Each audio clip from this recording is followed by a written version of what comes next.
What inspired you to write a book about developing your sport? Well, I guess for me personally, I'd always wanted to write a book. I'd written a few short stories, a few magazine articles, um, and they always say write about what you know. So Yeah. I thought obviously of cricket, and then in particular wicket keeping, and from research, not a lot of other books out there on wicket keeping, so felt there might be a bit of a gap in the market as well. And yeah, that was really I guess, the incentive to do it. The other major thing was COVID hit, so it had been in my head, and I'd approached Andy about doing the book together. But wasn't sure we'd have the time, had no sort Right. of comprehension of how long it might take or what have you. So then COVID hit, we were both furloughed and suddenly had lots of time. Great. Yeah. So just had the time, figured might as well. Yeah. Yeah. Um, was there a specific moment where you really thought like, I have the knowledge now to do this. I'm gonna put what I know about the sport into this book, or Yeah. was it just sort of you kind of always wanted to do it, maybe? I'd always wanted to write, but um, I guess in terms of these particular books, it is something that I think you'd need quite a lot of accumulated experience to begin to tackle. Um, I guess Andy and I, between us, we've been coaching cricket for over 40 years, combined throw-in playing, pre-coaching. So lots of knowledge built up, and actually when putting the books together came relatively easy because it was just so much, I guess, up there. Whereas if you'd asked me to write this 20 years ago, it would have been a lot harder. Right. Would you say it's an essential book for cricketers and wicket keepers in particular to read? Well, I'd like to think so. Yeah. Yeah. I mean, they've been received very well, and obviously, we personally know a lot of coaches who've read the book, have bought the book, and we've mainly had very good feedback on that, as well as the reviews they've had in sort of magazines and stuff like that. So they seem to have gone down very well. We've tried to make them, because they're long books, but hopefully easy to read and accessible. And whatever, I guess, part of the game you'd like to know more about, you'll be able to find it in those books. Yeah. So is it a more technical look into wicket keeping specifically, or is it like very like would players really get a lot out of it and understand it, or could anyone So, just pick it up and I mean, look, get it? anyone could if they wanted to learn about wicket keeping and thinking about giving it a go. And similarly for the other books, so they're aimed at beginners to advanced, and there's sections that will appeal to those players whatever level they're at. So in terms of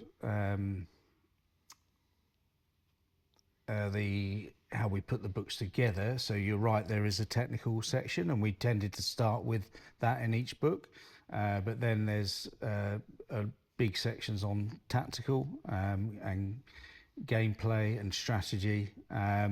There's also sections on the mental aspects of the game, and the physical ones as well. I mean, their title are a comprehensive guide, and therefore we've tried to be as comprehensive Right.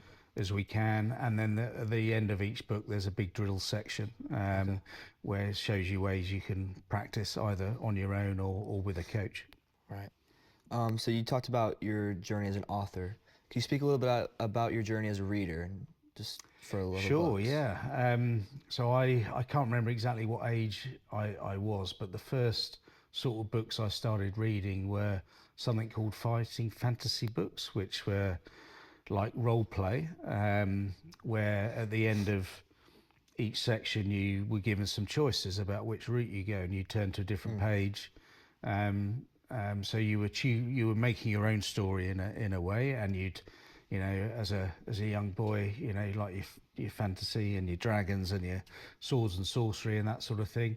So you would have fights and dice and and stuff, and you'd find magical items and all that sort of thing. So they were about before, I guess, everything then went online into gaming and PCs. So it was like a early version of Warhammer, that sort of thing. And there were loads of spin-offs from that. Lone Wolf, I remember, being another series I particularly enjoyed.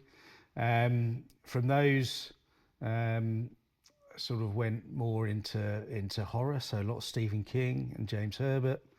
And then from there, probably my favourite author would be Ian Banks, who's written a mix of fiction and science fiction. So I'm a big Star Wars fan. I've read quite a lot of Star Wars novels as well. That's cool. So probably my favourite book would be The Hobbit.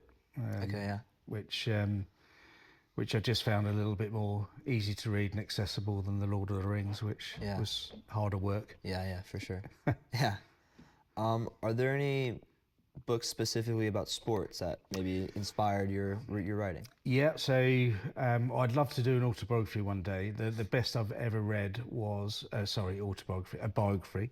The best I ever read was Andre Agassi's book. Yeah. Open, which was a fantastic insight into That's an incredible book. his thought processes when playing and motivations out for his sport and not at times, was really eye-opening, and his whole upbringing in the game. Marcus Trescothick, from a cricket's perspective, found very interesting. So I do quite enjoy a lot of biographies. I haven't read as much as I probably should of books like the ones we've written. However, I found that actually quite good. I deliberately didn't read others because I didn't want to be accused of nicking other people's ideas. Right. So they were very much our work. Yeah. So on the sports side, more the autobiographies and biographies. Right. And the Andre's book is really interesting because it's sort of kind of saying, kind of a contrast to what a lot of autobiographies say about sports, because he's very he really doesn't like tennis anymore. Yeah. You know, and he doesn't. His he son plays baseball now. Like he doesn't want his son play tennis, and because he's such a special player, and it's just such a really good insight into his brain.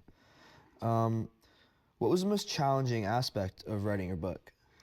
Well, after the first one, we were back at work, and then they were much bigger books than the wicket-keeping. So the sheer gap in time. So I'd write during the holidays, and then that would be another 6 weeks, and then you'd maybe pick up and write again. So having that disjointed writing process was much harder. I had to read back a lot more on that, whereas the first book just flowed a lot better in that sense, because literally the first draft, 36,000 words, was done in 10 days.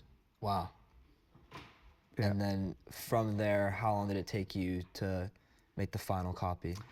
Probably about another month, I suppose. Okay. Well, obviously Andy adding his input and then reread, edit, and add at that stage as well. So, the process, I guess, for me. So initially, when I first thought of the book, I made notes on my notes app on my phone. Yeah.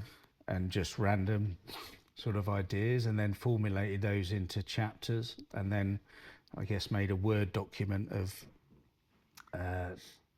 each chapter with, I guess, little then subheadings that would jog what I wanted to write about. So I'd always have that on by my desk, and then I would literally set out to write a chapter a day. And so 10 chapters, 10 days. So no matter how long it took, sometimes that was a short chapter, 2 hours, maybe 6 hours. But I found it really important not to worry about what you've already written and just write. Just keep going. Just keep going, because you can always go back later. And if you keep stopping, going back, it sort of disrupts that flow. Right. Well, that's what worked for me anyway. And obviously handy when you got two people, because once you finish, you send it to them, they read it, edit it, and the next 2 books we did differently. So we split the book literally in half, and Andy started on 5 chapters, I started on 5, and then we swapped. Okay. So that was the difference for the next two books, mainly because we were both back at work as well, and we sort of were refining how we were going about it. You know, they're much bigger topics. It seems like you had a really good plan and quite well structured. Yeah, easy to kind of wrap your head around. And Andy's very different to mine. So he made, so where I'd have headings as memory joggers, he would literally write down everything, meticulous handwritten notes. He's got amazing handwriting, and he would literally just tick them off as he went through. So different approaches. Was it at all intimidating when you were thinking about it before you had your plan? Was that? It was a bit more intimidating. The first one, no, because we didn't have a publisher. Okay. And we just wrote the book and then went to the publisher. And when they asked to do a series, we suddenly had deadlines. So that's a bit more intimidating. Right. I mean, they weren't that hard deadlines, but certainly the pressure was on a bit more. Right. Yeah. Is there you shared you did it with another person, obviously. Within the book, is it a very drastic, sharp change in voice, or is it kind of, do you try and maintain the same? I think we tried to maintain, and I guess the one reason why Andy and I work so well is we're very similar-minded people and similar sort of characters as well. So that helped. We didn't really clash or argue and stuff, and so no, we didn't find that an issue, and I've not had anyone come to us and go, "Oh, that's clearly Andy wrote most of that," or the other way round. So no one's picked that up. Yeah, so it's seamless. That's really good. What looking back, if you could change one thing about your process of writing it, what would you change? Well, the first book was good. The second, as I said, the hardest thing was that breaks in between. So I don't know, if ever I was going to write a novel, I might be asking the head for some leave. Yeah. Yeah. And then I think it would, that certainly made it a lot easier. Right. Yeah. Yeah. Is there a specific message or takeaway that you want readers to come away with? Well, I mean, from the people who might read the book, you know, get it in the library from Stowe, is, you know, we wrote them as a labour of love, really. So hopefully inspire them about the game of cricket and wanting to get better and improve, and get them thinking about the game. So we've tried to give options, and, you know, for coaches reading, to say, look, you know, these are ideas, but adapt them yourselves and you know, improve them. So you know, that would be the takeaway. You know, players to inspire, enjoy, and improve, and coaches, well, to do the same, but to adapt what we've written and improve it. Right. Are there any underlying themes or messages kind of weaved in? I suppose maybe compared with some of the books I have read on sport coaching, is we've tried very hard not to, and I guess it's one thing we've learnt from 20 years of coaching, is not to give one way. Like, you have to do it this way, there's no others, to give those options, right? And find what works for you as a player and as a coach. Yeah. And so you mentioned maybe a novel, maybe an autobiography. Is there biography? Biography. But not an auto one. I don't think anyone would buy that. no, just a biography. Is there anything in the pipeline coming up that we can expect? So I've made some notes of a novel based in the cricketing world, sort of set in the future, a bit sci-fi. Okay. There's a murder involved, and it's a bit of a thing about the, I don't know, you've mentioned you not know a lot about cricket, but a lot of overseas firms are buying up a lot of English cricket at the moment for big money. The game is going to change a lot here over the next few years, so it's a bit of a also looking at how the landscape of cricket might be very different in England in 10, 20 years' time. Okay, so future, kind of more dystopian kind of cricket. So that's kind of taking your childhood, maybe past interest in reading and Yeah, then absolutely. current. Yeah, That's yeah. very cool. Well, thank you so much. All right, Jack. No Been problem. a pleasure to talk to you. You too. Really interesting. Hope to see you on the cricket field in the summer. Potentially, we'll see if my shoulder can handle it. Yeah. Great. Thank All you right, so much. cheers, Jack.